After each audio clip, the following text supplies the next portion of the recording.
sa akin, Interpol. Pero ang pirma mo, in behalf of the government. Kasi ang masusunod yung dokumentong pinirma mo, hindi yung intention nyo. Diba? So kung ang sabihin natin, listo, naiintindihan ko, pinirma natin sale. O pagdating sa korte, anong unang impression mo? It's a sale. Because yun ang pinirma nyo. Diba? So kaya nga pagdating dito, there are many other questions like yung sinabi ko sa inyo number 8, which is, was he brought, did the person receive legal assistance during national proceeding? Ikaw nagsabing he received legal assistance during national proceeding. What was that proceeding?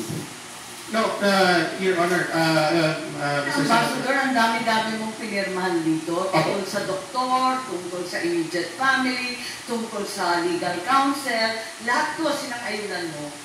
Lahat ito hindi totoo. Hindi po. Kasi pagod na po kayo. Hindi po. Kung maaari mo ma-explain ko. Una, yung tinatanong niyo regarding ho dun sa... Kasi that time, I was waiting for the official certification from the Department of Justice. So, medyo wala hong internet that time. So, yung yan ho yung sinulat nila. Yun naman ang sinagot ko.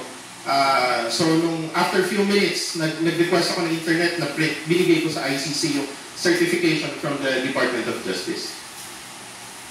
Sino nagsulat niyan? Kaninong handwriting yan? Kasi parang naiba sa sulat mo. Ma'am, sa ICC, ma'am.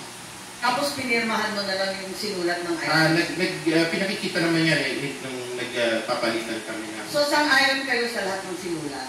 Opo, ma'am. So, yun yung papel mo doon? Ano pa yung nadilampanan mong papel? Kasi sabi mo, sinamahan mo si Presidente Duterte sa aeroplano.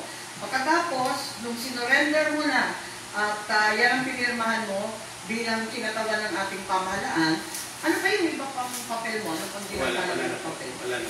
Pero nagdalawang araw ka pa rin eh. Hindi po, ma'am. Nag-aantay kasi doon din kami sumakay sa same plane pabalik po ng Pilipinas.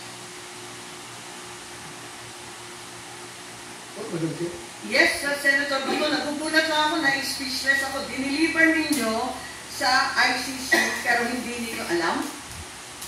Paano hindi niyo alam? Alam po namin, ma'am, regarding dun sa ICC. Ang hindi ko po, balikan po yung unang pag-uusap, kaya hindi alam. Nung unang pagdating sa airport, totally wala po kami. Wala po akong alam nung pagdating po sa airport. Sa naiya. Yes, Senator Bato. Kung pwede mo laman, Ambassador, kung kailan ka appoint as special envoy? National Crime? July 2024, Mr. Senator. Alam ninyo, gusto ko lang tignan yung pinirmahan mo kasi maraming kabulastukan dito. Hindi ko maintindihan. Yung number 8, kung maipakita sa screen. The date, time, and location of the appearance of the arrested person before the competent judicial authority. Ang sinagot mo, do not know. Paano hindi mo alam? Samantalang nandun ka sa airport na hanggang sa Villamor, hanggang sinakay sa aeroplano. Bakit hindi mo alam? Hindi po. Yung number 8 po, that time, kagaya mo ng sinabi ko kanina, I'm just waiting for the certification from Department of Justice. Yung certification, dumating pa ng March 12 eh. Hindi po. Dumating po on the same day, almost 10 minutes. Pwede niyo pakita sa amin kasi yung certification na binigay ng DOJ sa amin.